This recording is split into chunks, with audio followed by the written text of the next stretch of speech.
I'm going to share my screen.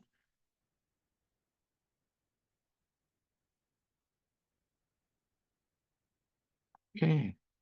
Can everybody see the screen?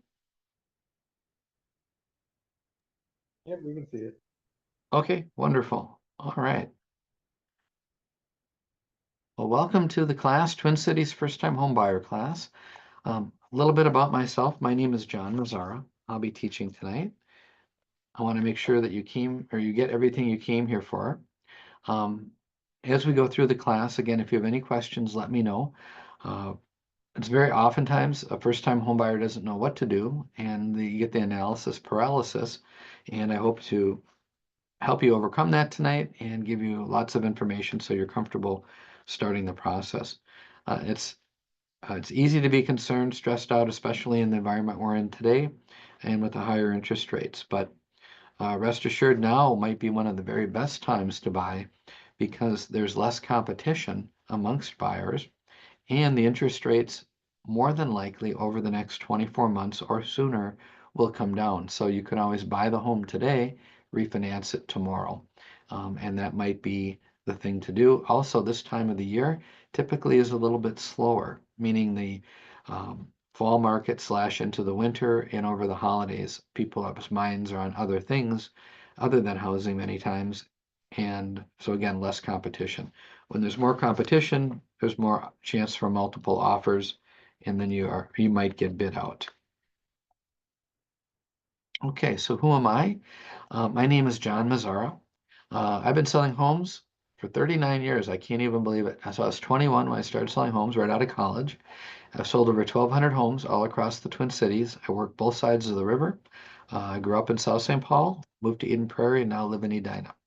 I work with buyers, sellers, investors, and I'm very familiar with the loan programs, products, and the lenders. And I'm able to be the quarterback, if you will, and direct you to the right product program that might work for you. You can Google me. I'm happy to give you references. Like I say, I've been around for a long time. Young guy, but around for a long time. So what does an agent do? Well, we try to give you lots of information and we try to make it easy for you so you don't see all the stuff that goes on in the background.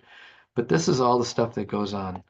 We get you informed. We help you potentially set up a budget, start your home search on the MLS. That's the multiple listing service. We can refer you to a lender and review products and programs that might work for you. Ultimately, you'll find the home. We'll make an offer. Once it's accepted, you may want to do a home inspection. We'll coordinate the closing with a closing company. And then you get to go ahead and decide which holiday that you want to celebrate with your family and friends. So this is everything in detail typed out. And I'm going to give you a different graphic that makes it a little easier to see as well. In a transaction, there's a buyer's broker, somebody that represents the buyer, somebody that represents the seller, the listing agent, and then sometimes it's the same company that represents both the buyer and the seller. And that's called dual agency. And if we're just doing paperwork, meaning we're completing it to the best of what you guys have already negotiated, maybe you're buying from a parent or a relative, we don't represent anybody, but we do the paperwork to make sure you get to the closing successfully, and that's called facilitation. Um, when you work with an agent today, there was a change in the law. You have to have, well, first you have to have been exposed to the agency form, which we just went through. And that's just a disclosure that you sign. The second thing that you may sign is a representation contract or a showing contract. A representation contract allows us to represent you. And if we were to meet, I would be happy to go into detail about what that entails. But this has to be done prior to viewing a home. In the past, we didn't have to. In the present, we do. I'm going to give you a website. You can see it's right here. It's mplsrealtor.com. And on that website, you're able to go ahead and do a drop down through the market data tab and get information about both the Twin Cities in a macro format like this, or on a micro basis if you want to look at individual cities. It's always a month behind because the month has to have occurred for the data to be calculated. It shows the median price changing from last year to this year, and then a 12-month average. Percent of original list to sale price, and the months of inventory. Those are kind of the three important metrics that you might want to look at. Increasing inventory means that the market's slowing down, and overall you want to see prices being stable. And they are right now. They're about 1 to 2% appreciation. This was a little bit older back in February. So what are the steps to home ownership? Well, to get a lot of information first so that you can make the best decisions. The one is to come to a class like this. Now, if you're going to be doing down payment assistance, which we'll be talking about shortly, if you're going to utilize that for your down payment and closing costs, you'll have another class that you have to attend. And they have specific providers, and you can do them in person or online because you have to get a certificate. They're usually about 8 hours long. So again, depending on the program, you might have to do that. It's just for first-time buyers and the down payment assistance programs, not a loan itself without that. Once you decide that you want to buy, the first step is to go ahead and seek out a pre-approval and getting pre-underwritten. So I'll give you a for example. I was out with a buyer this past weekend. We were up in Ramsey. He loved the home, wanted to make an offer. He had had a pre-approval letter that was basically garbage. So he really wasn't underwritten. He wasn't vetted properly. He had just gotten a divorce. He's a veteran and he had some eligibility issues because he'd already used them on another home. So there were a lot of things that were incorrect, which then stopped us. And now we're going through the underwriting process. So if you have the time, you're better off moving from a pre-approval to a full underwritten approval. That means you've been vetted. The underwriter has looked at the credit report, your assets. It takes a couple extra weeks potentially versus the pre-approval, which can be done in as little as 24 hours. You submit the application under both circumstances. The loan officer will push a button, excuse me, with the pre-approval, and out will come a pre-approval letter, but it's garbage in, garbage out. It's only as good as the information that was inputted. And a full underwritten approval is just that, meaning the underwriter has checked it, verified it, maybe asked for some additional information. And then once you're underwritten, all you need is the property and the title work. So it might take a little longer upfront, maybe a couple weeks, but then it shortens the process by a couple weeks on the back end. So that's really the preferred way to go if you have the time. You can use any lender that you want, and I work with many of them. So one of the things that I wanted to mention is that not all lenders, though, do the down payment assistance programs. So if you seek out a lender that doesn't offer that program, you won't hear about it. So unfortunately, I had a buyer that wanted to use their local credit union. Nothing wrong with that, although their credit union wasn't approved for down payment assistance. So they never heard about it. And they, even when I mentioned it to them, they didn't want to leave their lender. And I appreciate the loyalty. However, that cost them an extra year out of the market while they saved for their down payment. And homes went up 10%. They bought around 300 grand. So that delay cost them $30,000 more than if they had used the down payment assistance programs. So you can use whoever you want. I'll be happy to be the quarterback and guide you and point you in the direction of a couple that you can talk to. The different types of loans that exist out there are conventional loans. Anybody can qualify for that. VA loans, which are only for veterans, and FHA loans, which are again for everybody. So those are the three predominant types. We do have many other types as well, such as what are called non-QM loans, non-qualified mortgage loans, or USDA loans, but those are specific for different types of properties and areas, not used that often. The three here are the most common that you're going to see and utilize. They are credit dependent, so everything is going to be based on your ability to repay, and that repayment is determined by your income and your credit. Now, again, don't feel like you have to have 20% down to buy a house, because you don't. You only need as little as $1,000 of your own money to use one of the programs with the Minnesota Housing Finance Agency. So don't let money be the impediment. Let's talk about it. Let's see if we can't use a down payment assistance program. Now, some of you may not have owned a home before. Some of you may have owned a home, but it's been over 3 years. So if you have not owned a home for 3 years, then you qualify once again to be a first-time buyer. Once you are approved, Then we can set up the search via the MLS to show you the active homes that meet your criteria. Then you begin house hunting with your favorite realtor. You could insert my name there if you like, but you'll pick whomever you want to work with, and then they'll set up that search for you. You'll search, we'll go out and view the homes. Ultimately, again, we'll find one that you like. If you like it, somebody else might like it too, which means we may end up in a multiple offer situation. If that occurs, I'll give you the best guidance to try to win, but we don't win them all.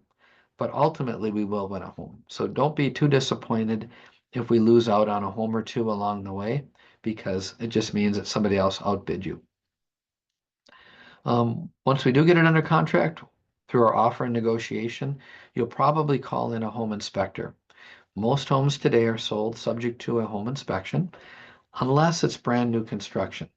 It may not be as necessary because the new construction has to go through um, all the different reviews and checks by the building inspectors, and it gets what's called a certificate of occupancy, and it only gets that if it's been checked and signed off on. So you may not need to do it on new construction, but nobody's going to stop you if you want to do it, but it may not be necessary. I just want to mention that.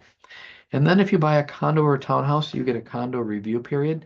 That review period by law is 10 days. And that 10 days only starts once you receive all the documentation. So if you bought one, a condo or townhouse, and you didn't get the docs for 5 days, your 10 days haven't started until you get those docs. Then you have 10 days to review them. And if you decide for whatever reason, even if everything's perfect, if you decide you don't want to proceed, you're allowed to cancel and get all of your money back, your earnest money, without any recourse. So it's kind of like a 10-day free look. But once we're beyond the inspection, we've negotiated to whatever extent we can from that, or if you've reviewed the condo documents and you're good to go, then you give the lender the nod. You say, hey, I'm ready to move forward. They're going to charge your credit card about $700 for an appraisal, and the title work is then ordered.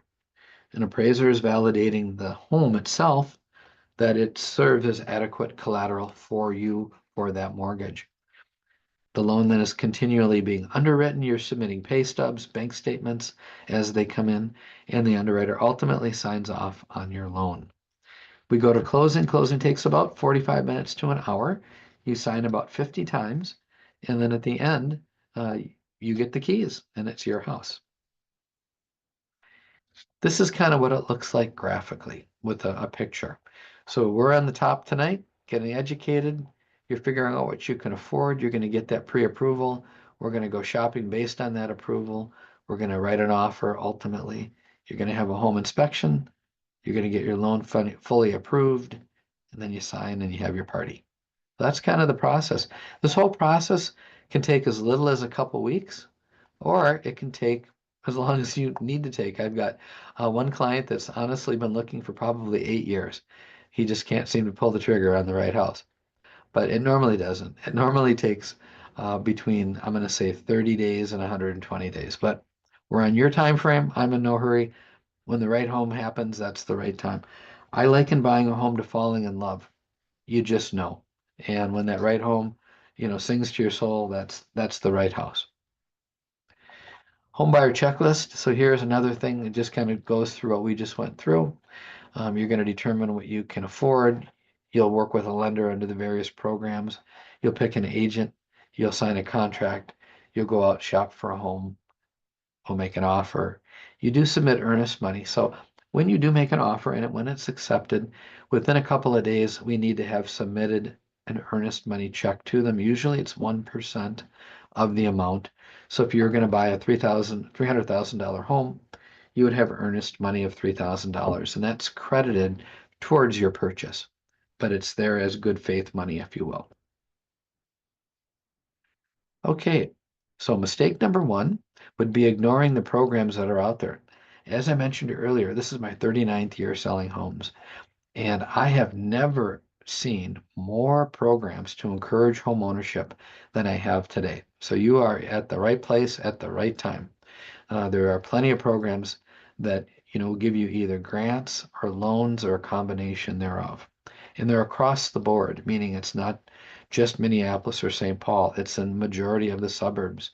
And the MHFA, for example, is the Minnesota Housing Finance Agency, and that's statewide. So there's a multitude of programs, and some of them are even stackable, where you can do one, two, three. And I have one loan officer that did 4 programs, all for one buyer. He stacked them all up.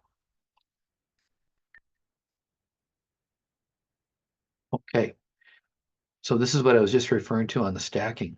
The first time buyer programs dovetail right in for the down payment and closing cost portion of your loan. They work with the conventional loans, which are the Freddie Mac and Fannie Mae type of loans, and FHA. VA, it's not necessary because the VA is 100% financing, but Freddie, Fannie, and FHA totally accept down payment assistance loans. And I mentioned earlier, in general, a first-time buyer is somebody that hasn't owned a home previously or hasn't owned a home in the last 3 years. So you could have owned a home before, maybe you got a divorce or sold or moved and haven't owned in a while, come right back in as a first-time buyer. And there's no age limit. So you can be 70 years old, I mean, you can be 100 years old. I had a gal that was 70 years old this year, had been a renter for 35 years, never owned a home or over 35 years her whole life, and was able to utilize one of the first-time buyer assistance programs. So you can be a first-time buyer at any age. You will need to complete, under most down payment assistance programs, a class online or in person. I mentioned that. It's usually about 8 hours, and each program has a different preferred provider. One of the big ones is called Frameworks, but we don't want you to necessarily go to Frameworks and take their class if the down payment assistance program that you want to use doesn't use Frameworks. So the best thing is talk to the lender, find out the requirement of the program that you want to use, then take the first time buyer class, and then we go out shopping. Now, one of the programs that I'm going to talk about is the first generation financing, which is unbelievable. The last 5 transactions that I've done have been with buyers utilizing the first generation home buyer program. So hold that thought because we're going to come to it, but there's a little bit of a difference between the two first gen programs on what you have to do and in what order. So I'm going to come back to that here in just a minute or two. I mentioned also that first-time buyer programs are statewide and specific to cities, counties, and areas within cities and counties. So sometimes the city itself, Minneapolis and St. Paul, might have a high amount of rentals in one area of the town, and they would like to encourage more home ownership. They may have a program specific to that neighborhood. So if you buy in there, you get more money than if you bought somewhere else in the city.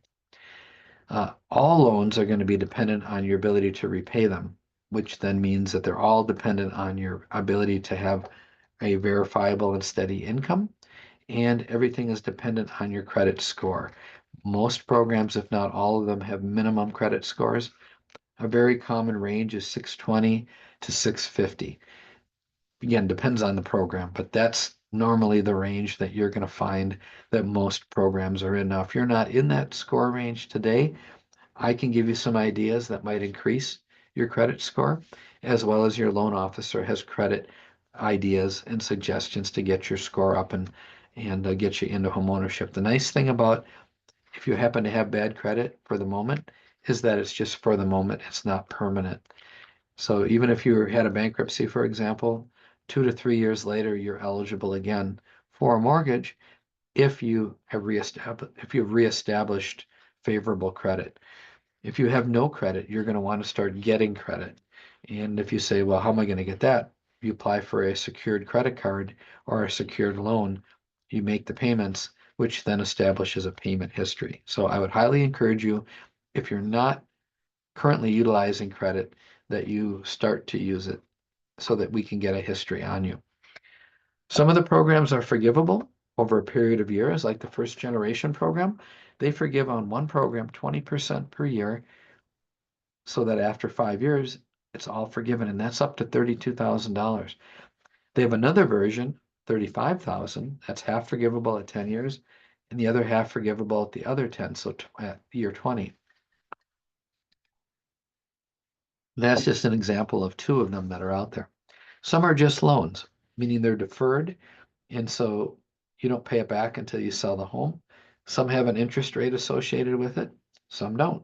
So they're all different. It all just depends again on what you need. And that's why if you're going to utilize down payment assistance, if you don't have a lot of money for down payment, we need to get you with a lender that can bring all these programs to the table. Because again, if you talk to the wrong lender that can't do these programs, then you're not going to be exposed to them and you're going to miss out. Here's an example of somebody utilizing and how this would graphically look for somebody using the Minnesota Housing Finance Agency, MHFA, as their down payment assistance program provider for the down payment. So this hypothetical example, we have somebody buying a home for $250,000. There's a requirement for a down payment through conventional loan of 3%. So that's $7,500.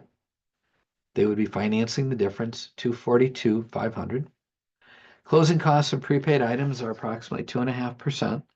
So that's another $6,250. So the total that you would need to buy this home is $13,750.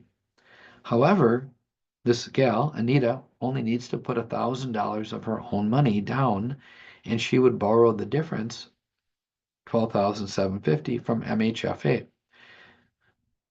So she has two loans and two payments, one for $242,500 and one for $12,750. But that allowed her to get into home ownership with $1,000. So there are different lenders also that have proprietary programs. So over here, that beautiful lady in the middle, the bottom of that page is my wife, Patty. So Patty's been in the mortgage business about 25 years, the last 12 over at Wells Fargo. And they have a program called Dream Plan Home, and they provide a credit of up to $5,000.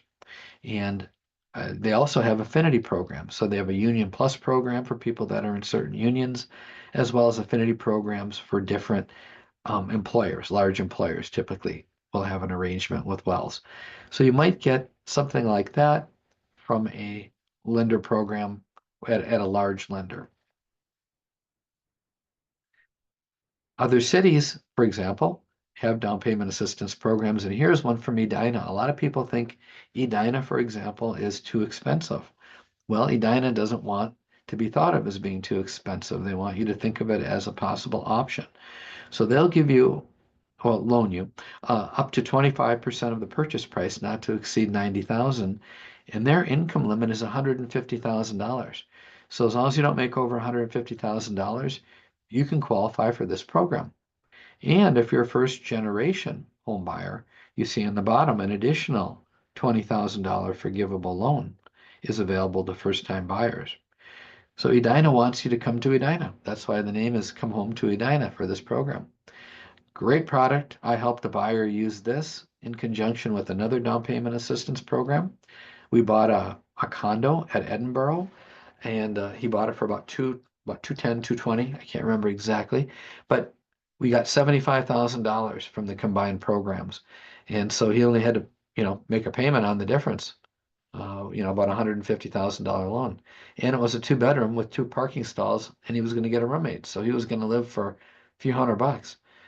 So it's a great way to get into home ownership using these programs. And again, not all cities, but many cities have programs. Woodbury, for example, has a program in addition to Edina.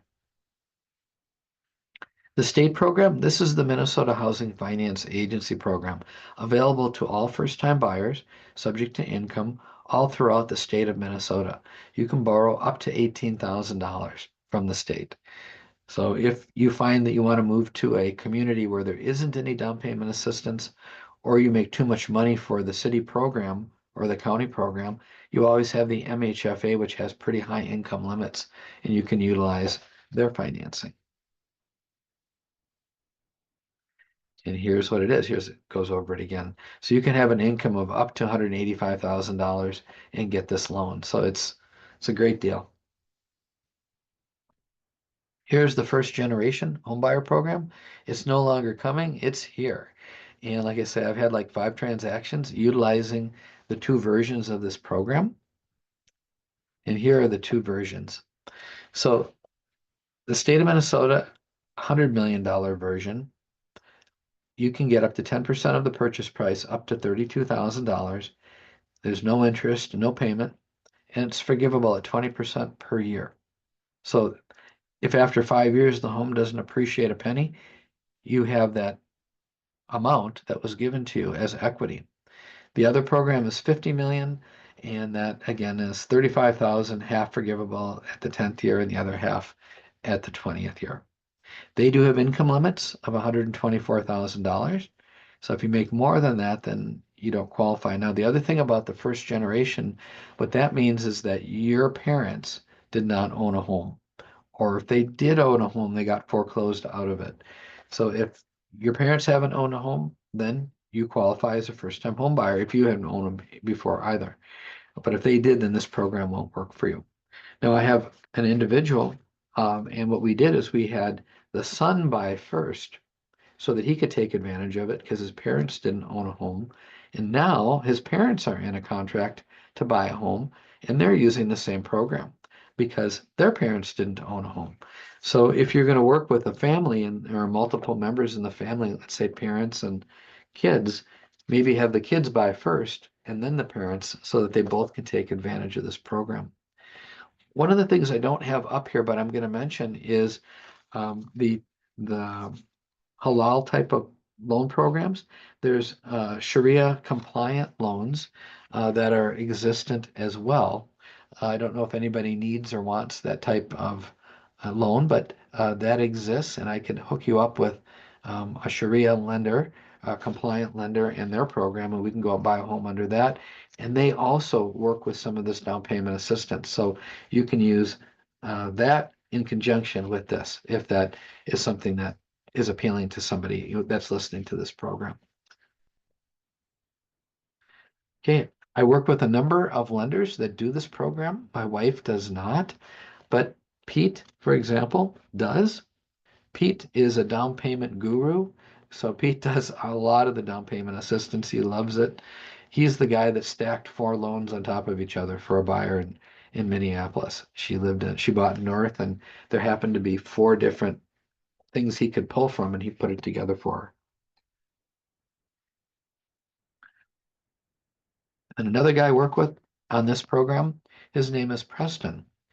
Preston works for Movement Mortgage. Pete worked for Nations Lending. And with Preston, they have their own proprietary program as well, where they can basically, with an FHA loan, cover the down payment.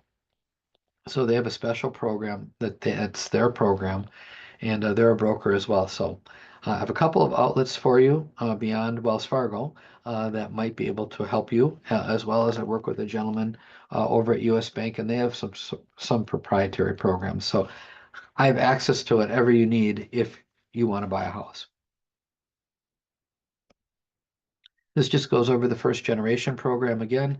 There's 2 versions, depending on which one you want to use and if there's money available. Now the one thing about the 32,000 program is you have to have completed your education first, and you have to make a reservation for the money. So you can't go out, buy a house, and then look for the money. You have to have the money reserved before you can go out and buy a house. So it's just a little bit of a different process. It's the only one that's like that of the down payment assistance programs. So just know that if you are eligible and want to use the 32 version, that we need to do some extra steps before we start the house hunting. Okay, loan types. Conventional loans, everybody's eligible. FHA, everyone is eligible. And VA loans, only veterans are eligible. Underwriting guidelines are going to vary by lender, and they may have an overlay. Like, for example, FHA may not have a minimum credit score, but that doesn't mean that you can get an FHA loan down at Wells Fargo with no credit score. You're going to have a 620 or a 640 minimum because that's an overlay. So a lender can make an overlay over the underlying base rules, and they're generally the same, but some of them are different. So if you have a unique situation, then we need to find a lender that doesn't have an overlay that would prevent that from happening.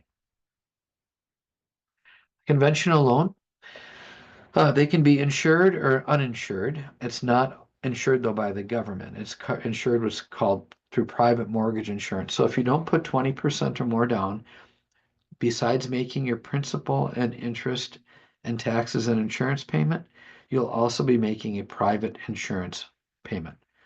That cost of that private insurance is dependent on the amount that you put down as well as your credit. An FHA loan requires mortgage insurance, but that's not priced the same way as a conventional loan mortgage insurance is priced. It's just, for the most part, relatively static for everybody. And the purpose of mortgage insurance is that if you don't have a large down payment, the risk to the lender is greater for you on defaulting. And if you were to default, they're not in the business, the lenders are not in the business of owning real estate. They're in the business of lending money. So it protects them against a loss in the event of a foreclosure. The one thing about an FHA loan that's nice is that their credit score requirements are lower for the most part. Although again, some lenders have minimums like 640. But so we may need to find again a different lender for you if your credit scores are lower and you want to use FHA. The other thing is that you may have to put a larger down payment down. So when you have a lower score to offset that risk, you may have to put more money down. A seller can pay up to 6% in closing costs. They're allowed to do that. It doesn't mean that they're going to do that, but they're allowed to do that under this type of loan. So if we didn't use down payment assistance because you're not a first-time buyer or you didn't qualify, we might be able to cover a portion of the closing costs with a seller contribution. FHA allows generally a higher debt to income ratio, so they allow you to use more of your income towards a payment. And you can choose between 15 or 30-year money or an ARM. Now, one of the things you might consider is getting a 30-year loan and then repay it based on a 15 or 20, 25-year basis, meaning adding extra to principal so that you're more in control of that payment. You can't turn a 15-year loan into a 30-year loan, but you can turn a 30-year loan into a 15-year loan. So that might be my recommendation to you, is go with the longer term and then shorten it at will based on your prepayment ability or want.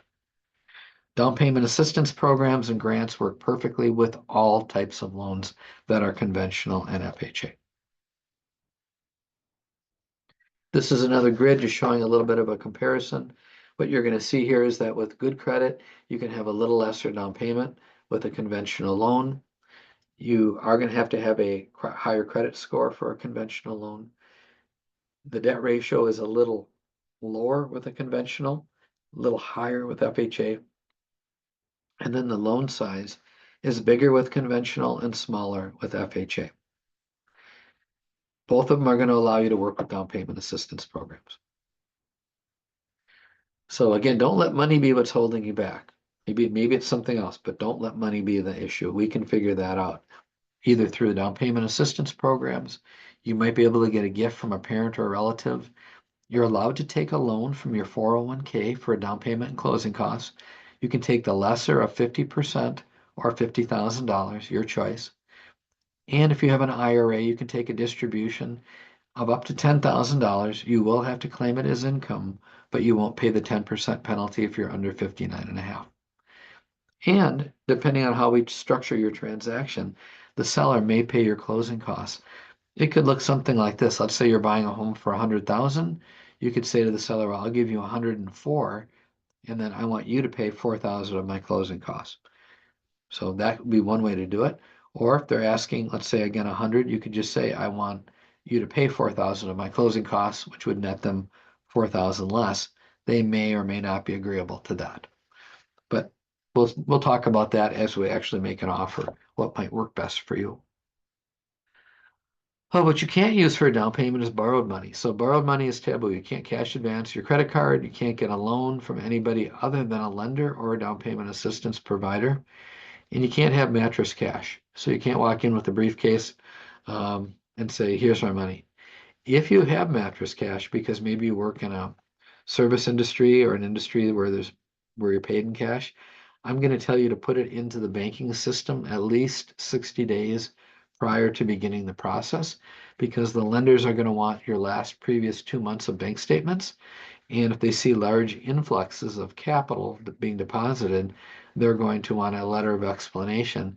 And if you said it was in my mattress, they're not going to take kindly to that. So if it's after 60 days, then they don't care because it's aged. So you want the money in the bank at least 60 days prior to making your application for a mortgage.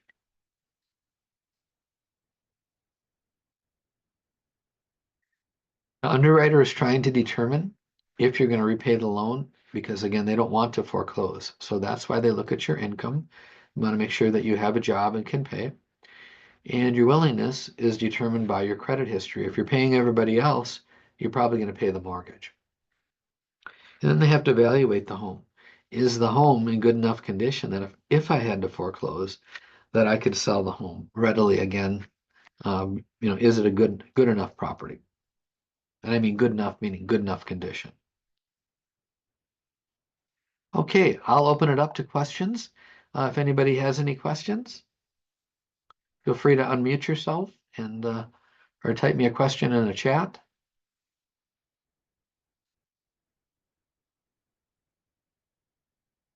Stop the share for a second. Any questions? 'Cause if you don't have any questions, I'll go back and we'll keep going.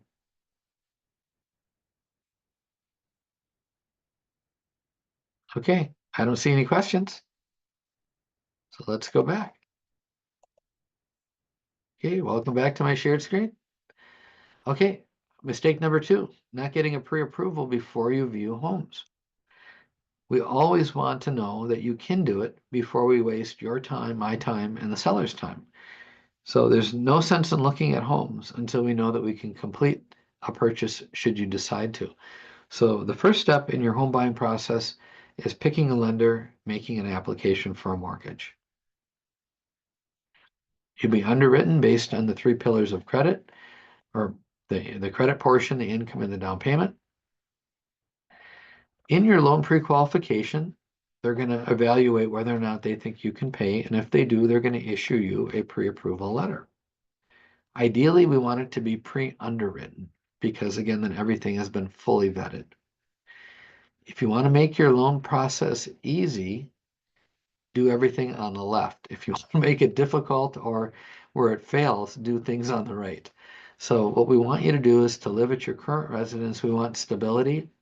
We want you to continue to pay as you've been paying on your bills. Pay your mortgage, pay your rent, pay your credit cards. Keep working at your current employment, or at least in the same industry.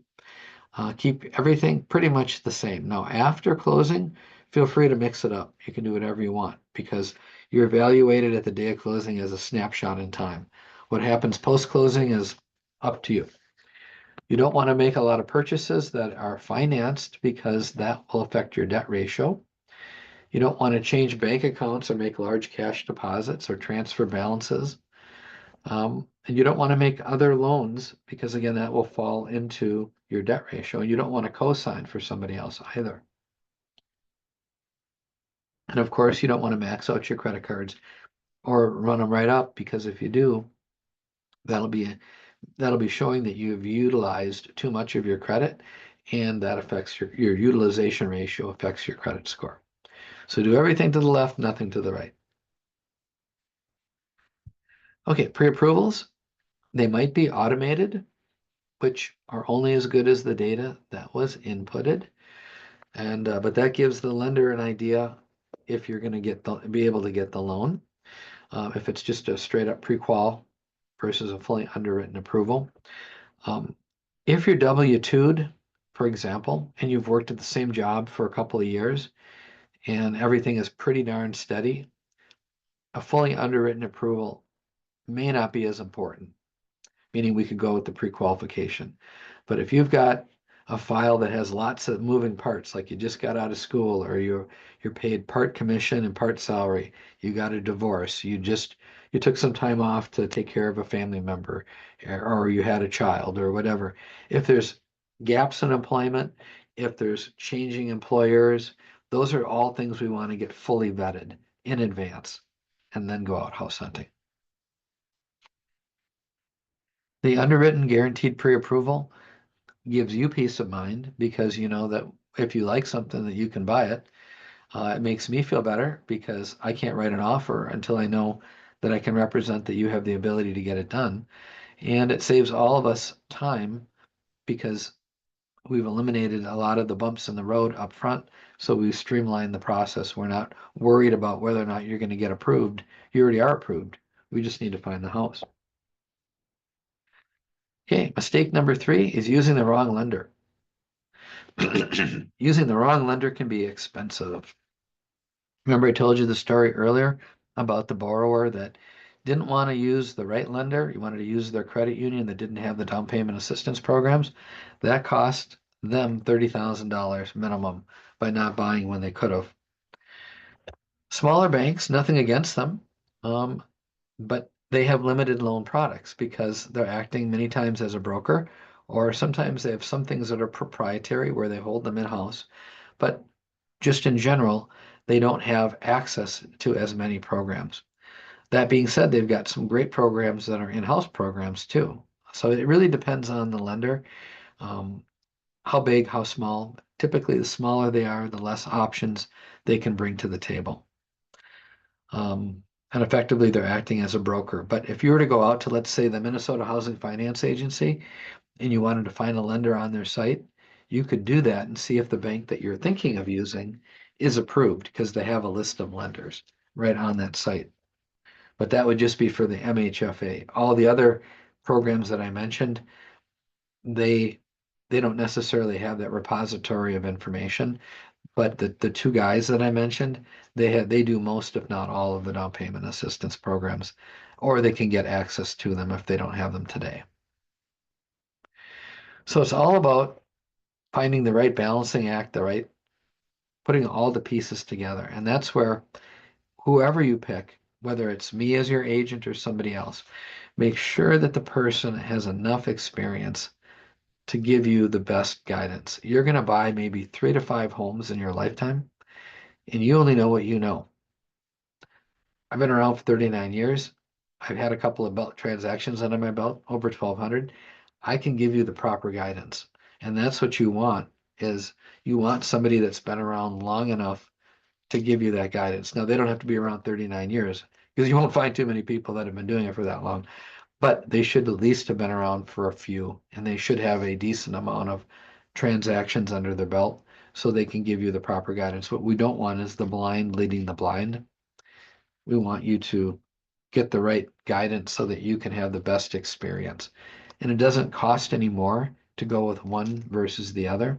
So since you're going to pay the same regardless, you might as well go where you can get the best information. Is a 30-year fixed always the best? Maybe. It depends on interest rates at any given time. So you can, with your loan officer, talk about your situation and then match the loan product and program to your life and needs. Maybe you're only going to be in Minnesota for 5 years, for example, and then you're moving to another state with your job or whatever. Or you're going to sell it and move up or an upgrade or whatever you might be doing. If that's the case, an adjustable rate mortgage might be priced less expensively and a better deal for you. So adjustable rate mortgages have a period where the rate is fixed for a period of years, 5 years, for example, 7 years, 10 years. And then the next period of years up, for the balance of 30 years total will be flexible, meaning it'll be volatile, changing up or down in increments of either 6 months or a year, depending on the type of ARM. But an ARM is a nice product for somebody that doesn't mind the volatility that could occur and also maybe wants more control if they're going to and get a better price if they're going to move sooner, within an allotted known time frame, like 5, 7, or 10 years. Again, I said some of the smaller credit unions have some interesting portfolio loans, as do the non-qualified mortgage providers. So there's a number of lenders out in California that have what are called non-QM loans, non-qualified mortgage loans, that are really unique and wonderful for self-employed people. The problem with being self-employed is that our incomes are variable and we might write off more than somebody that is a W-2 because we can do itemization on our tax return. We have a Schedule C.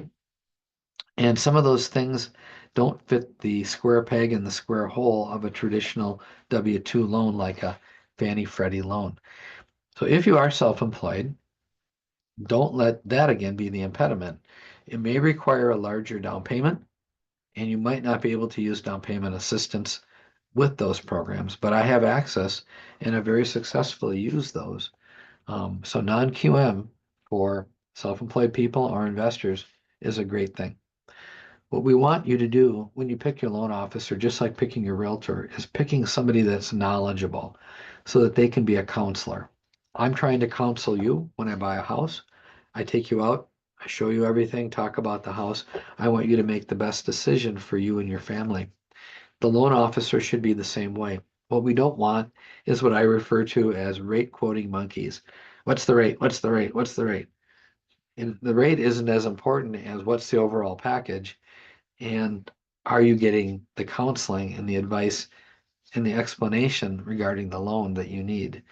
What you'll find is that there's a degree of competence, like in any career, any industry, and we want you to pick the most competent people so you have the best process. Mistake number 4 is buying directly from a builder without realtor representation. So if you walk into, let's say, Lennar or Pulte or M&I or D.R. Horton, you can buy a home directly from them. Or you can walk into the home with an agent and have representation, and the home will cost you the exact same price. So there's no value in not being represented, meaning it doesn't cost you any more, it doesn't cost you any less. So I am working with Lennar on a couple of transactions right now, and I introduced the buyer to the product through the MLS. So Lennar lists all their properties on the MLS. And then we scheduled an appointment. We went out there and we bought the property. So they work with agents and they like to work with agents. The only rule that they have is that we must accompany you on your first visit. So if you want to go look at something that's new construction, don't go out on the weekend and drive it, walk up to the sales model. Instead, wait for your agent, talk to your agent, and then walk in with your agent. Your agent would be more than happy to coordinate a showing of that property.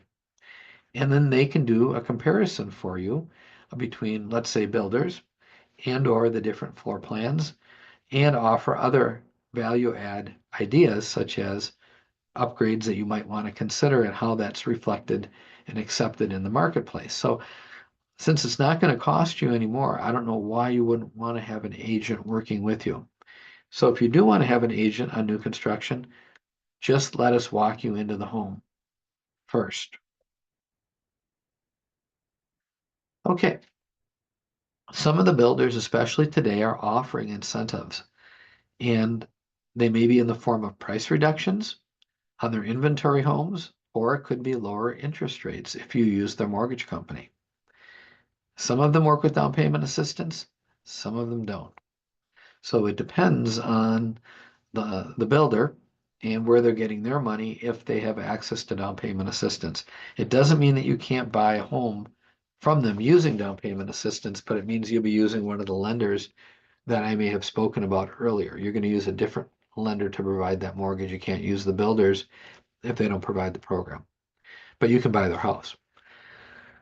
Let's see. A realtor works for you, and the sales agent in the model works for the builder. So again, it's you want your own representation, and since it's not going to cost you anymore, that's what you want. I mentioned this a second ago, but a knowledgeable realtor is knowledgeable about what to look for during the inspection, as well as making suggestions about where to buy within a project. And it gives you a friend at the table because again, the builder is representing the builder rep is representing the builder. Mistake number 5 is skipping a home inspection when it might make sense and when it might not. Okay, first off, I will never tell you to skip a home inspection. You can inspect the heck out of anything you want, and I'm all for it. But what a home inspection does is create a contingency. So if you say, I'll buy your home subject to my home inspection, what you're saying is maybe I'll buy your home. Now, if we're in a multiple offer and I have one offer on the table that doesn't have a home inspection and one offer that does, it means I have one contingent offer and one non-contingent offer. All things being equal or close enough, as a seller, you're probably going to take the non-contingent, non-inspection offer if it meets everything else that you need. So just know that the inspection itself creates a contingency. When you're buying new construction, as they build it from the ground up, the the builder has to get permits, and then the building inspector comes and signs off on them. So there's an electrical inspection, there's a framing inspection, a plumbing inspection, a foundation inspection. All of those things are happening. And then at the very end, they sign off on the whole complete package, and that's called a certificate of occupancy. So you can't occupy a home until the city says that you can, and that's the COA, the certificate of occupancy. So that's why a inspection on a new construction home that was just built might not be as important as one that was older because it's just been reviewed by everybody and signed off on. Also, with new construction, you get a 1-year warranty on the appliances. You get a 2-year warranty on the mechanical systems and a 10-year warranty on the foundation. And that is transferable as well. So let's say you bought a home that was 3 years old. Well, that would still have 7 years left on the foundation. Now, what if the builder goes out of business? No problem. I mean, it would be a problem, but no problem in the sense that most builders today are giving you an insurance policy. So that insurance policy would step in if the builder was unable to because they're no longer in business. Now, they don't have to give you an insurance policy, but most large builders, especially, will give you an insurance policy. And if they don't give the insurance policy, it's just their promise. So we'd rather have insurance than a promise. Okay. Risks of skipping a home inspection. Well, if you skip it, you bought as is. So have you ever heard of the words caveat emptor? Buyer beware. That's the Latin words. That's what that means is, if you're in the trades or if you're knowledgeable, like I would feel comfortable personally for me and me only buying a home without a home inspection because I've been in so many homes. I'm very comfortable that way. You have maybe never bought a house, it's your first house. So you'd probably want to have a home inspection because you don't know everything about a house yet. So that's what I would say is it's kind of based on your level of experience in home ownership and your knowledge. Maybe you work in the trades and you're an electrician or a plumber and you know everything about those two items. Well, you may not need an inspection on those items because you know everything about it, but you still might need to bring in somebody that can comment on all the other things. If you don't have a home inspection, you can't later go back and say, well, I didn't know that the furnace wasn't any good or that the plumbing was bad or whatever, because you made your offer without a home inspection. So you can't go back after the fact unless something was material that should have been disclosed to you that you didn't know that the seller knew and they were hiding. That's another story. But if it's something that they didn't know that you might have discovered, there is really no ability to get recourse. Um, you also, and maybe you know what it costs to fix different things. I can give you a range of what I think it might cost, but you won't know until you find out the item and maybe bring in somebody to give you a bid, which can happen during that inspection period. You might discover something that's a code violation that needs to be fixed or something that's hazardous. So if you don't do the inspection, you'll have limited recourse. And if you buy a seller or if a seller provides a home warranty to you, or if you buy a home warranty, you may not be able to make a claim because they'll say it was a pre-existing condition. So they want to make sure that if those things were checked and working, the warranty company, if they were working previously, they'll pay. But if they weren't working, you can't buy a home warranty and stick it to the warranty company. So that's why they want to see and review your home inspection report. And they won't pay again if it's pre-existing. So that's established by having that home inspection. Mistake number 6 is skipping the condo document review. Earlier, I had mentioned that you have 10 days for a complete reviews of all the rules, regulations, bylaws, and financials, and the resale disclosure certificate. So I sold the townhome, one of my listings, over in Inver Grove, and we just ordered the package. So we came to an agreement on the sales price. Now we're ordering the resale package. Once we get that to the buyer, that buyer will have 10 days, and that they can take the full 10 days, or if they want, by mutual agreement, they can shorten it down to 3 days. But we don't care. We're going to give them the 10 days. No big deal. So they're going to have 10 days to review everything. And if they decide during that 10 days that they want out, they can back out and get all their money back. So we're okay with that. The home's a great house, so we're not worried. But if they want to change their mind, they are allowed to do so within that timeline. The reason you might shorten it from 10 days to 3 days is you're a quick reader. You don't need all that time. And the seller asks you to do it as a courtesy because they don't want to be out of the market. They want to make an offer themselves on a home, and they can't make a non-contingent offer if you're still in your rescission period, because remember, you have that 10 days you could cancel, which would blow up the deal from this seller that you're buying from buying their next home. So they don't want to make a contingent offer. They want to make a non-contingent offer, which can be done once the rescission period is over. This is from the Attorney General's office. If you've never been there, Google Minnesota Attorney General's office or go to this website, and you'll see a button that says Publications. Click on Publications, and this is what will come up. If you go under the real estate section, you'll be able to download the 4-page report that goes over the rules that are applicable to buying a condo or townhouse in Minnesota. This is the first page of 4. Once you're all approved, got our financing in place, I'm going to log in here to the MLS, and we're going to go through the criteria of picking out what are your minimums and setting up a search for you accordingly. Under each listing, there's also a button that I can push, and it says what down payment assistance programs might work for that particular home. So this is where we can get into some stacking, meaning you might be approved for MHFA for 18,000, and then we find, for example, there's also a Woodbury program, and they work in conjunction. Not all of them are stackable. Some are you either pick mine or yours, whereas some are. So it depends. I have lots and lots of resources for you. I have a book, which if we meet in person, I'm happy to bring you. Otherwise, I can mail one out if I had your mailing address.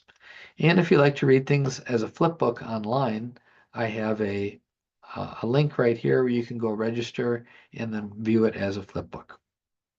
This is the table of contents. This is what you'll find in the book.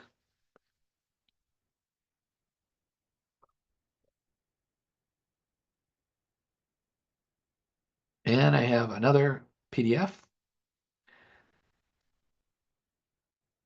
And I have other books. So I have lots of books on lots of topics, from buying your first home to selling to gaining more freedom by downsizing to investing in real estate. So wherever your interest may lie, if it's real estate related, let me know. I also have a YouTube channel. And at my YouTube channel, you could, do the QR code on this or go to it over in YouTube. And I interview different providers of mortgages, their programs, and service providers related to real estate. So you might find a topic of interest, and I'm always interviewing new people. I'm going to be doing some coming up here in the next couple of weeks and expanding again more topics. So hopefully you're feeling excited and confident and ready to go. Hopefully I've taken some of the angst out of it, and I've empowered you to go out and buy a house. You can go to my website and begin a search.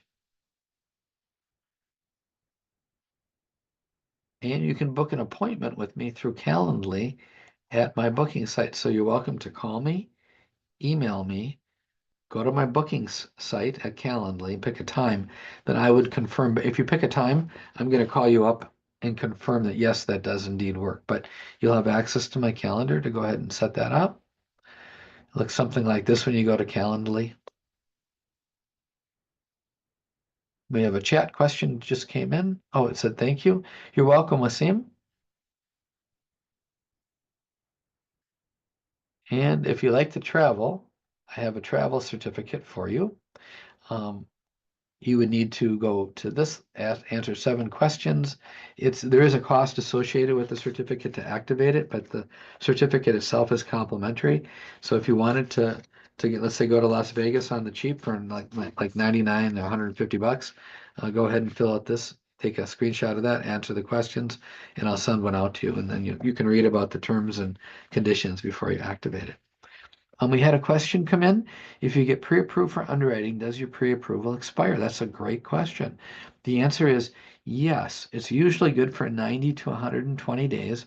However, it's renewable, meaning you can go ahead and get it re-upped by providing updated bank statements, pay stubs, that type of thing. So effectively, once you've done the hard work and gotten underwriting, if nothing else changes, if it expires, you just send in the new documents and away you go. You can get it and get approved. Here's that travel certificate. Here's just an example. That's what I would send out to you. And again, there are terms and conditions and costs. There is no timeshare presentation with it. But you can go to the Westgate generally or the Rio. It's pretty good certificate. Thank you for coming, Emily. I'm glad it was valuable. If I can help you further, you just let me know. Okay, so this is me. Welcome to take a screenshot of this. And I'm going to go ahead and stop the share. Okay. If there are other questions, I'm happy to answer them. Otherwise, I'm going to send out everybody that registered. I'm going to send you out a recording of this. Let me just stop the recording here.